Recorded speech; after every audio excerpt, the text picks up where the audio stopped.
आज Doubtnut app download करें। Doubtnut पर अपने सभी गणित, रसायन विज्ञान, भौतिक विज्ञान और जीव विज्ञान के डाउट्स का करो सफाया। बस प्रश्न की फोटो खींचो, एक ही प्रश्न को क्रॉप करो और तुरंत वीडियो सोल्यूशन पाओ।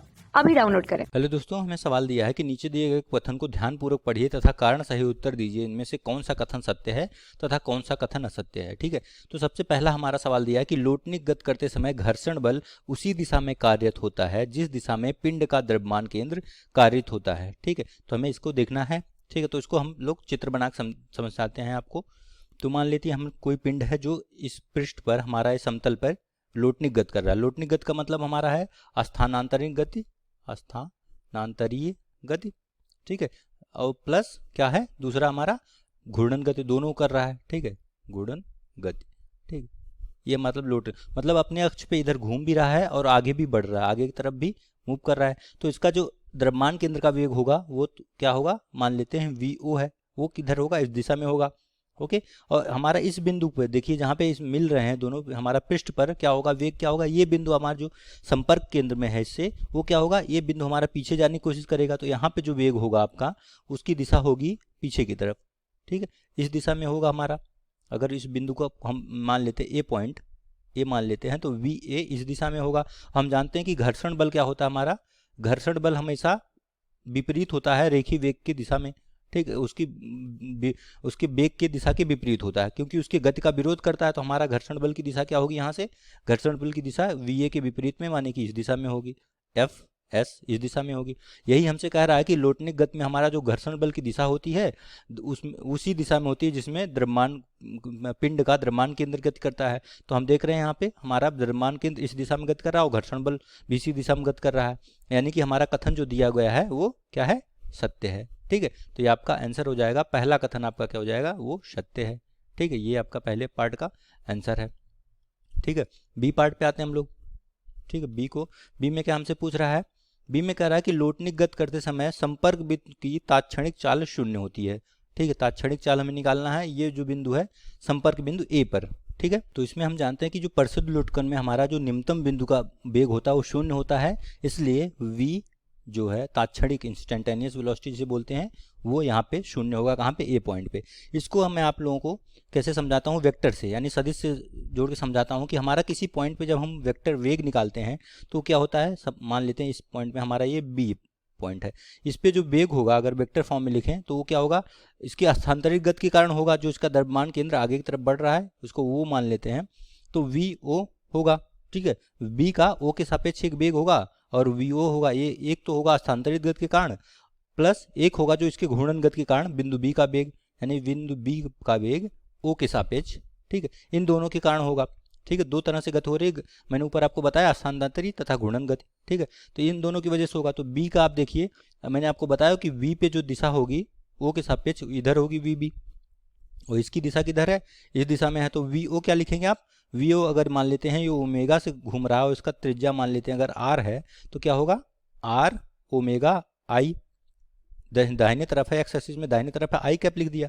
ठीक है, और प्लस वी बी ओ क्या है हमका, ये भी आर, त्रिज्या कितनी है यहाँ से यहाँ तक आर है और ओमेगा से घूम रहा है, तो ये भी आर ओमेगा होगा, और दिशा क्या होगी इसकी हमारी माइनस आई कैप होगी। ठीक है, तो यहाँ पे वी बी अब निकालेंगे तो दोनों क्या हो जाएगा, यहाँ पे वी बी इसका परिमाण क्या हो गया, शून्य हो गया। ठीक है, इसलिए यहाँ से निम्नतम बिंदु पर वेग आप शून्य मिल गया, अगर शून्य है तो यहाँ से जो हमारा तात्क्षणिक वेग भी शून्य होगा। ठीक है, यहाँ समझ में आया ना आपको। अब हम लोग सी पार्ट पे आते हैं कि उसका तात्क्षणिक कह रहा है कि उस बिंदु पर हमारा जो है संपर्क बिंदु पर लोटनिक गति करते समय तात्क्षणिक त्वरण भी शून्य होता है। ठीक है, तो त्वरण को समझने के लिए इसी तरह हम लोग वेक्टर से मैं आपको समझाता हूँ। ठीक है, सी पॉइंट पे हमें पूछ रहा है कि तात्क्षणिक त्वरण यानी कि ई इंस्टेंटेनियस जो है शून्य होता है या नहीं। ठीक है, ये सत्य है, ये वाला कथन आपका बी वाला सत्य है। ठीक है, ये हमारा सत्य है।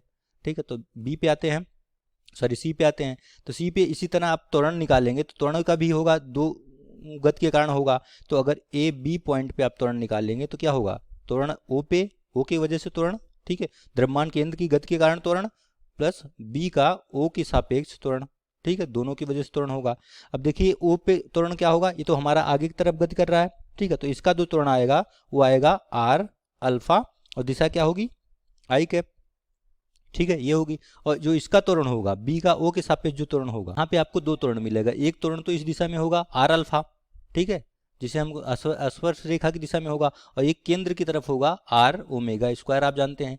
तो यहाँ से इन दोनों की वजह से त्वरण बी पे आएगा, तो यहाँ पे आर लिखेगा R alpha minus I cap, ठीक है, दिशा इधर है। और आर ओमेगा स्क्वायर क्या होगा, आर ओमेगा स्क्वायर ऊपर की दिशा में है तो जे कैप वाई दिशा में है, ठीक है, प्लस जे कैप लिख दिया इसलिए मैंने, ठीक है। तो यहाँ से देखेंगे ये दोनों तो कट जाएंगे, ठीक है, तो ये बचेगा हमारा R omega square J cap, मतलब हमारा शून्य नहीं है, यानी कि हमारा जो तात्क्षणिक वेग, अगर एक्सेलरेशन शून्य नहीं है, त्वरण शून्य नहीं है, तो हमारा ये भी शून्य नहीं होगा उस बिंदु पे, किस पे, हमारा निम्नतम बिंदु पे। तो मतलब हमारा कथन जो दिया है वो असत्य है, तो कथन आपका क्या हो जाएगा, असत्य, ठीक है। जबकि आप बहुत से लोग ऐसा समझ सकते हैं कि अगर वेग शून्य है वहाँ पे न्यूनतम बिंदु पे तो त्वरण भी शून्य होना चाहिए, जबकि यहाँ से देखने पे लग रहा ऐसा होता नहीं, ठीक है, क्योंकि न्यूनतम बिंदु पे हमारा क्या होता है, दिशा हमेशा इसकी वेग की दिशा बदलती रहती है, ठीक है। यही कारण है कि यहाँ पे त्वरण शून्य नहीं होता, ठीक है। अब आते हैं अपने डी में।